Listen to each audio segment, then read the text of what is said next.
You are listening to the World Extreme Medicine. The World Extreme Medicine Podcast. In this episode, we're speaking with Dr. Prashan Kuruppu on the event medicine that occurs within Australia. This is part of the ACRRRM series, so the Australian College of Remote and Rural Medicine. And what we're doing in this episode is really looking at the fast-paced world, practicing medicine at events in remote Australia. So what we're going to do is really look at events such as car rallies through the heart of the Outback and how it really brings a sense of excitement, adventure and community spirit, but also comes with the unique medical challenges that require meticulous planning, adaptability and quick decision making. So providing medical support in these dynamic events is far from ordinary. So managing high-speed trauma to dealing with environmental risks like extreme heat, dehydration and dust exposure, healthcare professionals must be ready for anything. So the isolation of Central Australia adds another layer of complexity as limited resources, long distances and unreliable communication requires a blend of innovation and teamwork to deliver care effectively. So in this episode, we're going to hear from a doctor experienced in event medicine who shares the realities of working in these adrenaline-filled settings. So we're going to dive into the injury patterns he encounters, also the logistics of providing care in remote areas, and also the lessons learned from operating under pressure.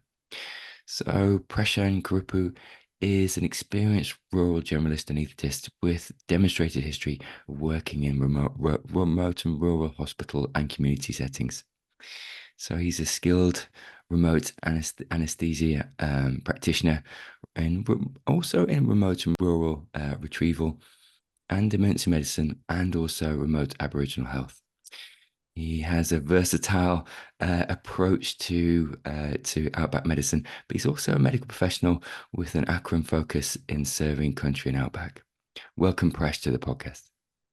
Thanks for having me. It's great to have you with us, actually. Prash, I wonder if we could just start by really just exploring the unique environments and ecosystem of medical support at events like motoring events. Could you maybe speak to some of these, just really as an introduction, these kind of events in remote areas of Australia and some of the sort of nuances and considerations that might not be initially apparent? Yeah, most of these events are charity motoring events. Examples being the Variety Children's Charity Dash, the four-wheel drive challenge or the adventure, as they like to call it. There is the muscle car run and there's the motor run. So these are motoring events that actually travel long distances through kind of Australia's most beautiful and isolated rugged terrain. So it's essential to have a medical crew to support these events. And the uniqueness, I think, lies in the fact that it is for a worthy cause. In the event of a variety, it is for sick, disadvantaged, and underprivileged kids. I'm sure there are other events that actually support this kind of cause. So it's kind of rewarding to be a part of this group. The other aspect, I guess, is the unique blend of work and play. You get the option of being in an adventure, practicing medicine, and working with a good team. So good camaraderie, good support, ultimately end up being a part of a big family. That's fantastic, actually. And like you said, there's a really good cause behind these events. But could I get you to speak to some of the challenges of working in event medicine in these settings, typically rural and remote? And what are some of the challenges? I can imagine trauma is an ever-present challenge, but I guess in a way, the rural aspect and remoteness adds an extra layer of complexity. Absolutely. I mean, most of these events traverse kind of wide and kind of vast distances, remote locations. So therefore, the locations are kind of lacking in medical infrastructure and support systems. To add to that, there could be extreme weather changes. You kind of get the intense heat, cold snaps, dust storms, thunderstorms, rain, floods, etc. So nothing's kind of, I guess, static in a sense. It kind of is always evolving and changing. And the events itself they have limited resources in terms of shelter and water, food. So all that needs to be carried along. So that adds an added layer of complexity. Then you get the uniqueness of your medical presentations. Uh, there is, I guess, trauma, as you said. There is fatigue. There is dehydration. There is environmental kind of issues such as envenomation, insect bites, anaphylaxis, and also then there are pre-existing conditions that can raise their head. So it's essentially kind of a combination of many factors that you can't really kind of prepare yourself because it constantly keeps evolving and changing. To add to this, you have the limited access to immediate medical care. So you need to actually make some time critical medical changes. And also, I mean, with regards to, I guess, self-sufficiency and independence, because there'll be times that you keep going, managing kind of definitive care for extended periods of time. You're heavily reliant on medical evacuations via kind of a plane or a chopper. So it's challenging for all those reasons. I can imagine, actually, and like you said, it's multifactorial. But Prash, could I get you to speak to, because there is so many challenges and a whole spectrum of such, could I get you to speak to the preparation involved in really preparing the teams and supporting events like this? I guess the primary aspect is your team selection and your role allocation. So that starts ahead of, I guess, event preparation itself. So you got to have kind of a team with with I guess the wilderness medicine focus. The team doesn't necessarily have to be kind of a specialist in any domain. Um, it can be a generalist, it can be an anaesthetist, it can be a paramedic, it can be a remote area nurse. But you have to have somebody who's able to think outside the box. Then you have kind of I guess, the route mapping and kind of risk assessment side of things. That's done mostly by kind of event managers. They do kind of, I guess, a route analysis a couple of probably 6 to 8 months before, and another one couple of months before the actual event. That is done to kind of scope the terrain, work out potential hazards, pinpoint medical facilities, airstrips, and also kind of work out if there are communication blackouts. And also in the background, the medical team would also conduct, I guess, an entrant medical screening to work out any pre-existing medical conditions. So all this happens kind of leading up to kind of the event itself. In addition to that, I guess the preparation also involves preparing, having the right sense of logistics, medical equipment, and I guess medication supplies, etc. So your medical kits need to be scalable to the event size and distance, I guess. But also kind of you need to have kind of a lightweight yet comprehensive kit that can actually keep you going for extended periods of time.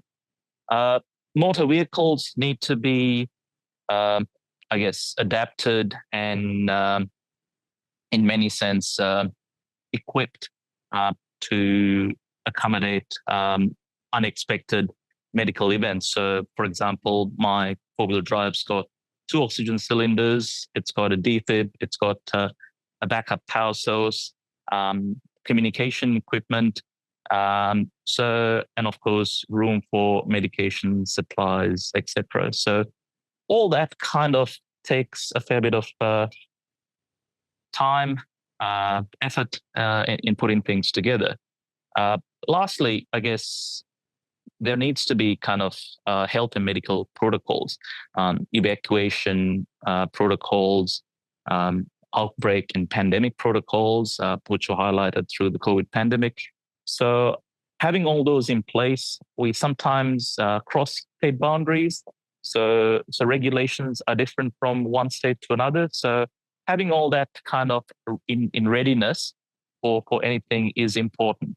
And finally, you put everything together at a pre-event briefing where everybody comes together and discusses potential hazards and comes up with some solutions.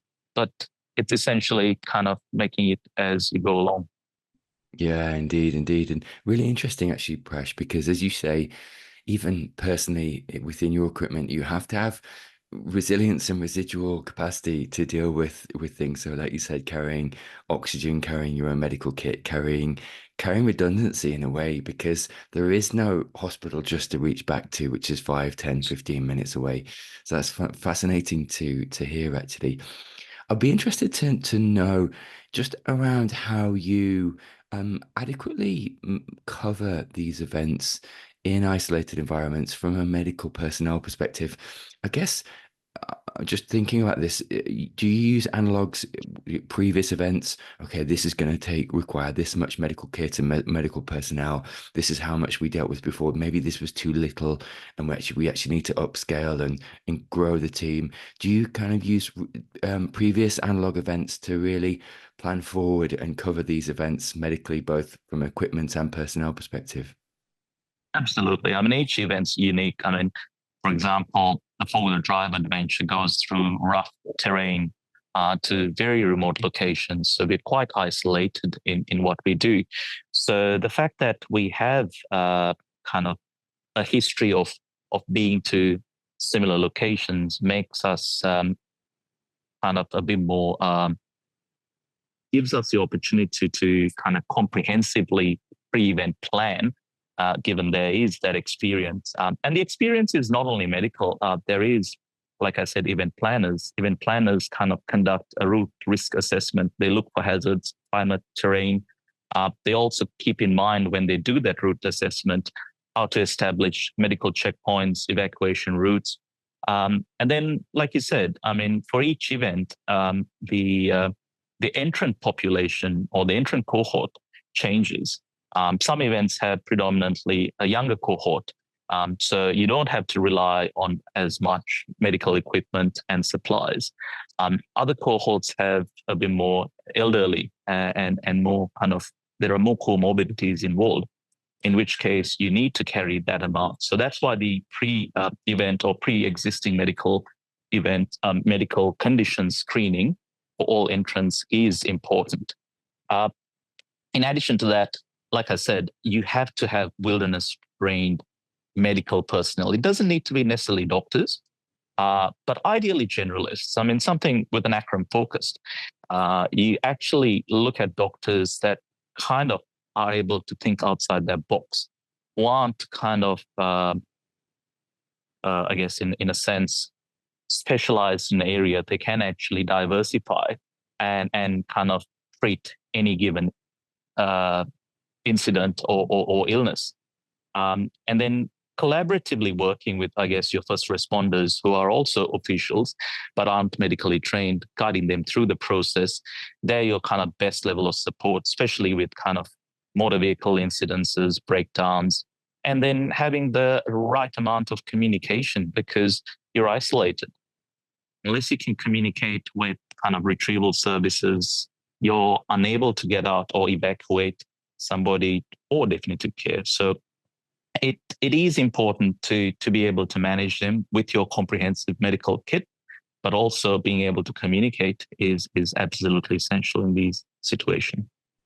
Yeah, absolutely, Presh, and really fascinating actually, because like you said, there's an array of requirements and considerations. And one of the things you just said there, which is I'd like to double click on actually around some of the key considerations when planning these events, is really for the potential emergencies such as trauma or indeed environmental emergencies, is you said that communication, and And actually, one of the things I realized when going on some of these expeditions to South Central America and otherwise is actually calling the numbers, making sure they are A, the right numbers, B, you get through to the right person, and C, you can acquire, if needed, in real quick time, the right services on the end of the phone. So actually doing it in slow time, doing it when the pressure isn't applied to make sure you can get through to the Royal Flying Doctors Service, and it is the right number, or indeed another service such as the US military in Central America. But A, someone's going to pick the phone up. B, they actually know you're there ahead of time. So one of the things we used to do is really notify the retrieval services ahead of time. Just say, look, we are doing this expedition in this area of the jungle, just to make you aware. And just almost that future, that prospective engagement, just to make them aware. Could I get you to sort of speak to that, to that consideration around that pre-planning of communication? Yeah, I think one of the key elements is risk assessment. So, like I said, pre-planning identifies terrain hazards, identifies weather extremes, or you can anticipate the weather extremes. You can actually work out your accident-prone areas. Then it's medical readiness. So you deploy trained personnel, ideally with wilderness medicine focus, with trauma kits, intravenous fluids, analgesia, antivenom kits to those areas. One of the examples is, I mean, when we travel in these motoring events, we have somebody head of field, somebody middle of field, somebody end of field. So there's always access and there's always medical readiness to respond to any of these incidents. Then you have kind of your emergency communication. Like you said, everybody needs to speak the same language. And you got to have that shared mental model in order to be able to anticipate and, I guess, communicate in a timely fashion. Then comes to your nitty gritty when an incident actually happens. You triage and you do your initial assessment, your doctor's ABCD, and then kind of stabilize the patient. Then comes the evacuation planning. So you got your pre-identified spots, hospitals. You communicate with those kind of retrieval modalities. And then also, like you said, you got to actually have that environmental safety component because you are in the wilderness. There are extreme weather events, despite whatever accident, emergence that's happened. There are always kind of wild animals around. So you got to kind of be mindful. It's not like working in a hospital setting. And then at the end of it, you got to do your pre-incident review, essentially, and document, review your protocols, and support your team, and then essentially debrief. So it's a long process, but it kind of comes together. And like you said, the more events you do, the more kind of accustomed you become. Can we pivot slightly, Prash, actually, and just look at some of the injury patterns and risks? You did talk about risk planning or indeed risk mitigation, but could I get you to speak to some of the common injury patterns you encounter during events like car rallies? Yeah. The uniqueness, I guess, in these events is anything's possible. There's no set pattern to it. So, for example, most of these motoring events, so you kind of expect your motor vehicle related trauma events because you're traversing through kind of rugged, unsealed kind of terrain. And there are the chances that there could be car rollovers, there could be mechanical failures, there could be collisions with wildlife, etc. So that's something that happens. Doesn't happen very often. We kind of pace ourselves and try to minimize that kind of injury. Then you have the kind of musculoskeletal stuff. They are prolonged driving over rough terrain can give you neck, back, joint pain, sometimes kind of disc prolapses and slip discs and stuff like that. So that's another layer of kind of musculoskeletal injuries that can happen with long distance motoring events. Then you have kind of fatigue related. So again, the long terrains, the long distances can lead to driver fatigue, dizziness, kind of lapses in concentration and injuries as a consequence. Then you add the kind of level of environmental events. So like I said, you can have insect bites. You can sometimes have anaphylactic insect bites, sometimes envenomation, whether it's snake bites or other kind of poisonous creatures. And then you have your kind of outbreaks. You can see you can have a gastroenteritis outbreak within the camp. You can have your COVID or influenza outbreak. And then on top of that, you have your kind of minor cuts, bruises, lacerations. So it's quite wide in terms of kind of, there's no set injury pattern. And I guess you got to be ready for anything and everything. Prash, could I get you to speak to really how you manage the environmental factors? You just mentioned them there actually around heat, dehydration, and indeed dust exposure. For participants and medical teams, one of the things you mentioned actually, which is really key, is that it's not just about almost the environmental factors that impinge on indeed either the clients, so the cohorts, or indeed the medical teams, but factors such as keeping drugs at a stable temperature in the car, or indeed in the vehicles, keeping oxygen at a stable temperature. There's multifactorial kind of factors that you have to think about and mitigate. Could I get you to speak to these? Yeah.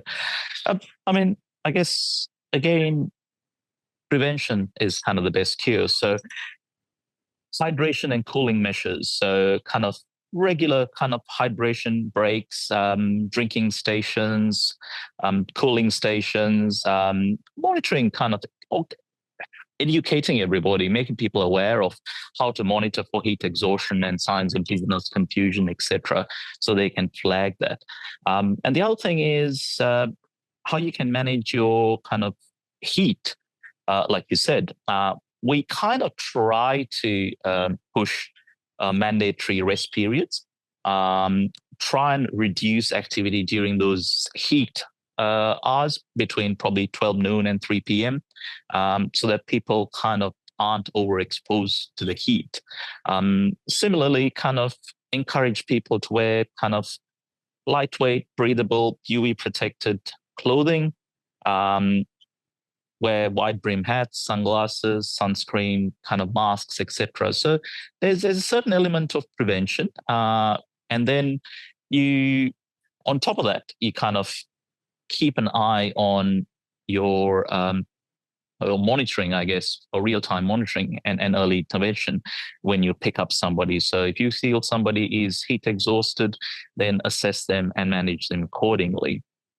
Similarly, kind of your officials and your medical teams. I mean, there is also kind of fatigue because you got to work on a roster system, because the entrants are there to have a good time. The officials are constantly kind of on duty. So having kind of a roster and break times and rotating shifts to prevent kind of fatigue and heat stress is important. And then again, the equipment. So most of us would carry some form of like, I have got a fridge that actually can keep certain medications that need to be kept at a certain temperature. We do carry generators, we do carry battery packs. So therefore, communication and all that is constantly kept at I guess, that constant temperature with air conditioning. And again, heat's one aspect of it. We do see kind of cold snaps and cold weather. So that's something else that needs to be looked at. So I guess it depends on the event, depends on the time of the year, and depends on the terrain. So each event's unique, but preparing is the key element there. Prash, could I get you to speak to a case study really that kind of maybe typifies some of the complexities that you have to deal with when away on one of these events, and also I guess in a way one of the things I like about case studies is it really gives context to some of the nuances you have to deal with whilst you're on one of these events. Could I get you to speak to that? Yeah, one comes to mind. Well, an interesting case of ingesting a satay skewer in a very remote location. So this was. I mean, at the end of the day, we all kind of gathered around a campfire, and there's a catering team that actually caters. So they actually their prime duty is actually serving meals for lunch or breakfast, lunch, and dinner. So on this particular day, we had satay skewers on kind of wooden skewers. And there was a young official next to the medical team. And there's always two or three medical teams. So we were on duty. And this young chap suddenly kind of started coughing. So we kind of looked at him and said, "Is everything okay?" And he said, "Oh, yeah, I'm not sure. Maybe I kind of accidentally swallowed a piece of the skewer." So nobody thought much of it, and we carried on. Obviously, end of the day, few of the participants and this uh, official had a few drinks, and probably half an hour later, he comes back. He's very pale, he's dry retching, and he's obviously in a lot of distress, complaining of extreme abdominal pain. So we assessed him, and then he obviously starts throwing up blood, or as you call it, hematemesis. So it kind of gives us or puts us in a kind of very remote, or not remote, but unique situation where we are dealing with somebody who potentially has had a tear in their upper GI system as a consequence of a skewer or some foreign body. Now, in an ideal world, you take this patient to hospital and they go and have an endoscopy and get the problem fixed. So I guess the challenges here are being isolated. We were in a remote station in the Bendelby Ranges. So it's an area that's completely isolated. So it's at night. In addition to that, there is limited resources. So what did we do? We initially, you got to try and stop the process or stop the exacerbation. So we gave him medication that actually calmed him and relaxed him. We had another medic talking him through the process. We assessed him and stabilized him, put two cannulas in his airway. His breathing was fine. He wasn't choking. So then we started rehydrating him, giving him kind of proton pump inhibitors, which essentially kind of helps with, I guess, that situation, and also some antiemetics to stop the nausea, the vomiting, and the dry retching. But beyond that, there's not a lot you can do in that situation. So communication was the other issue because there was no communication where the camp was. So we had to get an official to go to the other side of the ranges to communicate. And that's still further away from where this patient is. So you have the communication challenges. And then the next step is we communicated with the local RFDA space, then coming up with an evacuation and a retrieval kind of pathway for this patient. So the closest, I guess, hospital was about 50 kilometers or 45 minutes away.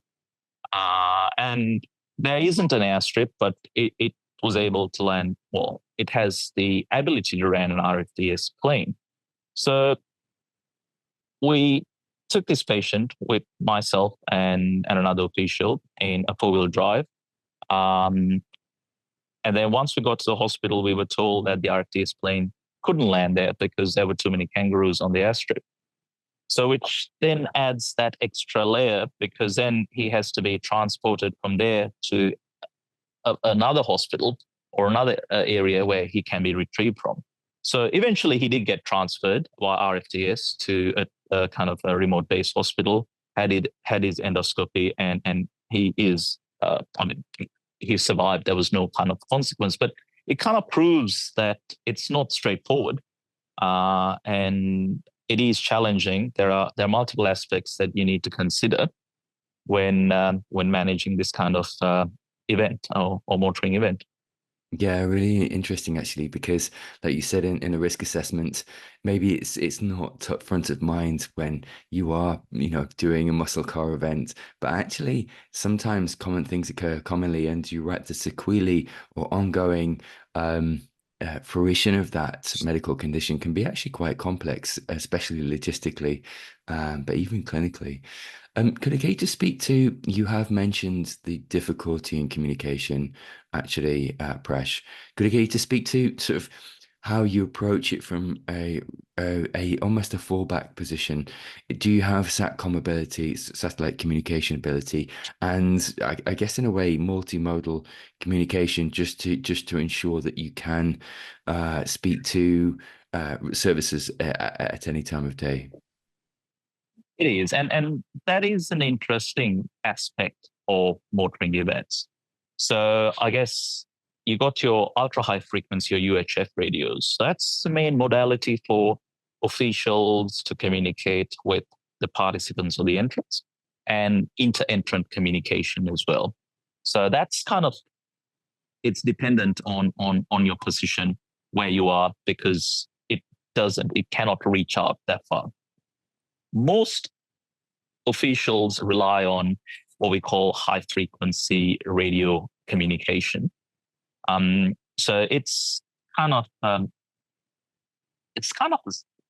system where you kind of bounce off the atmosphere on kind of slower radio waves, and essentially communicate between one official vehicle to another. So that involves a certain element of I guess, emergency communication, keeping people up to speed. The problem is there is a lot of interference in that system. There's a lot of noise, very hard to actually communicate. And it is limited in terms of data transfer, etc. It's almost like your maritime or your air traffic control systems. So if you want to speak to a retrieval kind of unit, in the past, we had used satellite phones, very expensive. Again, not 100% accurate, depending on what your location is. If you're in dense forest or in kind of a mountain kind of area, it's really hard to get a clear line of contact with the satellite. So recently, they've actually utilized Starlink, being kind of low Earth kind of orbit satellite component.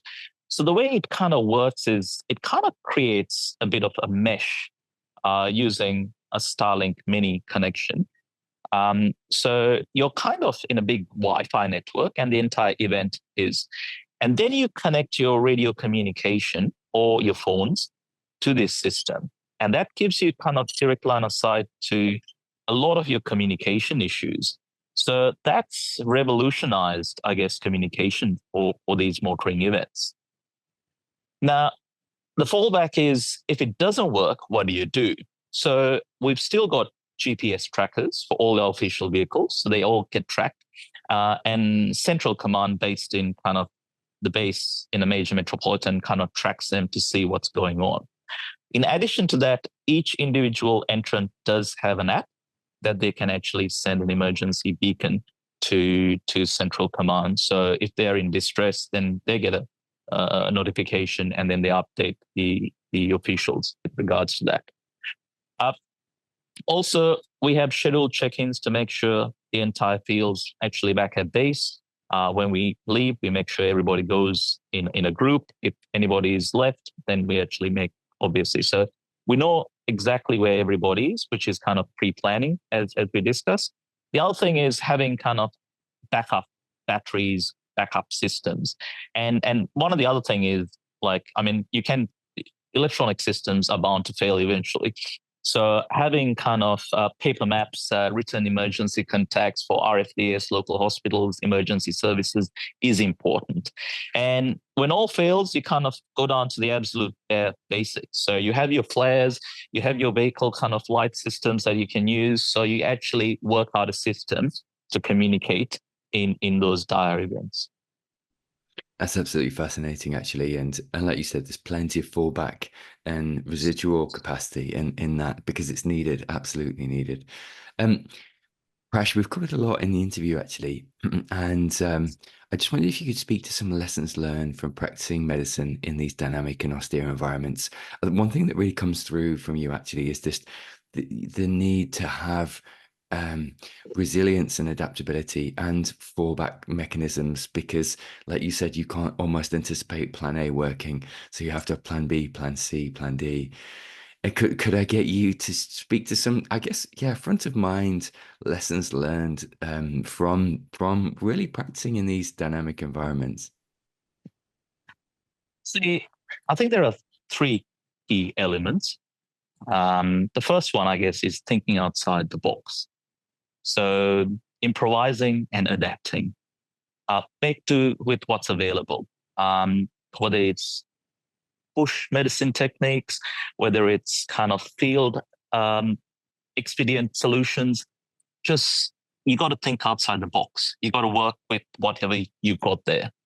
Uh, Prior preparation, as I said, always saves lives. So pre-event planning is absolutely essential. Risk assessment, logistics, medical screening is at the bare minimum absolutely necessary. Um, then you look at your thinking on the run. So that's your second component.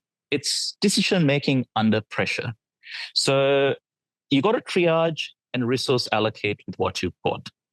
Uh, Delayed evacuation requires prolonged field care skill. You don't know how long you're going to be there, so you got to actually think on the run and adapt accordingly. Then you got to trust your team. So you got to have strong interdisciplinary coordination and collaboration, whether it's your paramedic teams, whether it's your retrieval teams, whether it's your volunteers and first responders who are non-medically trained within that event sphere. Clear communication and adaptability is again essential in that sense. So, and then those are kind of the key three elements that I look at. But then outside that, you got to be kind of environmentally aware. Like I said, there's wildlife, there's extreme weather, there's fatigue. So that needs to be accounted for as well. And then lastly, I guess you got to trust and respect your local knowledge and culture, because it's all good to be kind of a high flying specialist from a major metropolitan area, but you're in somebody else's country. They know the terrain best. They know how to get you out of trouble. So you got to trust and work with the local communities if you're in a situation like this, if you're planning an event, and respect their culture. So I reckon those are kind of the key elements to, I guess, manage these dynamic and austere situations. Yeah, that's fantastic, and like actually really all encompassing, and like you say, leading with those principles, especially that fundamental respect. But something you just said there, Prash, which is really interesting, and I'd like to double click on it, really is this team dynamics, because almost a central theme throughout the interview you've mentioned a number of times is fatigue and fatigue management, because as you say, in dynamic environments, long hours, the hot, cold, dusty, and everything else, it's the fatigue can be almost sometimes overwhelming, and we know that gives rise or can give rise to medical error and otherwise. But could I get you to speak to, I guess, in a way, the importance of stewarding good team dynamics? And you also mentioned it within the case study about decision making under pressure, sharing the mental model, trusting the team, at role allocation, maybe role allocation ahead of time, so actually people can anticipate what their roles will be. But could I get you to speak to the fundamentals of team dynamics in event medicine? Yeah, I think the two key elements again are a strong team ethic and communication, which I guess is the backbone for success in these situations. When I say a good team ethic or strong team ethic, it is clear and early role allocation. Trust your team, collaborate with your team. There's no room for kind of egos. They must be set aside. You got to work together. Then comes communication. So it needs to be concise, it needs to be direct, and it needs to have that shared mental model so that everybody's talking the same language, everybody's sharing their thoughts. And that then kind of um, helps enable rapid, high stakes decision making most efficiently. And it kind of is more decisive when you do it that way, because you look at it, you're trying to work out risk versus benefit. And you're trying to work with limited resources and the potential for a delayed evacuation. So, in that sense, it is important to actually work on your strong team ethic and your communication. But that's not the only thing. You need to be flexible and be adaptable. So teams constantly evolve. Teams evolve from that morning to that evening, or from the beginning of the event to the end of the event to the next 3 events. So it's constantly evolving. People are learning, and you're learning to use available resources creatively. And that's what makes a team a very good team. On top of that, you said, yes, managing stress and managing kind of composure. Like high pressure situations really push everybody. They test resilience and they test emotional regulation. So, unless you have calm leadership, situational awareness, and mutual support for your colleagues, you're not going to kind of pull through in this kind of situation. So I reckon that's the important aspect of team dynamics in this event. So finally, Press, just as we're coming to land on the conversation, I just really like to get your thoughts on just, I guess, some advice to medical professionals looking to get into event medicine, particularly in remote and challenging settings like Central Australia. What sort of skills and or traits would you advocate for people sort of looking to get into this domain? Well, I guess these events will push you, I guess, push your limits. And that's because it's not about what you know, it's about how you adapt and apply your knowledge. So, but at the end of the day, it is probably one of the most rewarding things because, like I said, it is for a worthy cause. Uh, you get to see some unique conditions, which is what challenges every medical professional. And then there is a lot of camaraderie. You become a part of a big family. So I guess in terms of um, advice for the next generation, be prepared, stay adaptable, and I guess embrace the adventure, because every case in remote medicine is a masterclass in survival and resilience. Listen, that's a great place to finish, and like you said, the great teacher is the adventure, and just bearing witness to that, but also seeing how others navigate it, like yourself, is fantastic to hear and see. Prash, listen, thank you for the last 45 minutes. It's fantastic just to walk through your anecdotal experience and reflections, just to get your rounded experience on record. So thank you so much. Absolute pleasure. Thanks for having me. Thanks for listening to the episode. Please feel free to rate, review, and subscribe on whichever platform you're listening to. Please also head over to the World Extreme Medicine website, where you can find more engaging content on extreme medicine webinars and indeed the collection of courses from our global network, including humanitarian, disaster relief, expedition, space, military, tactical, and performance medicine. Thanks again.